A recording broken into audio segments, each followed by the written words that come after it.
আমি গিয়েছিলাম মতিঝিল কয়েকদিন আগে এবং সেখানে ট্রাই করলাম স্ট্রিট ফুড চাইনিজ আইটেম। আমি অনেক এই স্ট্রিট ফুড চাইনিজ আইটেমের ভিডিও দেখেছিলাম সোশ্যাল মিডিয়াতে, তো আমার অনেক অনেক ইচ্ছা ছিল সেখানে যে এই street food Chinese item try করার জন্য। তো অবশেষে ট্রাই করে ফেললাম। আর এই হচ্ছে সেই চাইনিজ আইটেম। এখানে রয়েছে এক প্লেট ফ্রাইড রাইস, একটুখানি ভেজিটেবল এবং এক পিস চিকেন, যার প্রাইস হচ্ছে 100 টাকা। এবং এর টেস্টের কথা বলি, টেস্টের কথা বলতে গেলে চিকেনটা সুস্বাদু ছিল, ভেজিটেবলটাও ভালো ছিল। ফ্রাইড রাইসের কথা বলতে গেলে অ্যাভারেজ, বাট দাম হিসেবে ভালো ছিল। যদি আমি রেস্টুরেন্টের প্লেটের সাথে এই প্লেটের কম্পেয়ার করি তাহলে এটা আমার বোকামি হবে, বাট দাম হিসাবে এটা ওয়ার্থ ইট।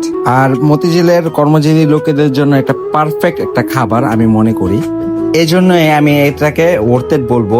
আর এর সাথে যদি ডিম নিতে চান তাহলে পড়বে 120 টাকা। আর এই লোকেশনটি হচ্ছে দৈনিক বাংলা মোড় পার হয়ে IFIC ব্যাংকের ঠিক পাশেই। ভিডিওটা যদি ভালো লাগে অবশ্যই ফলো করুন। দেখা হচ্ছে নেক্সট ভিডিওতে।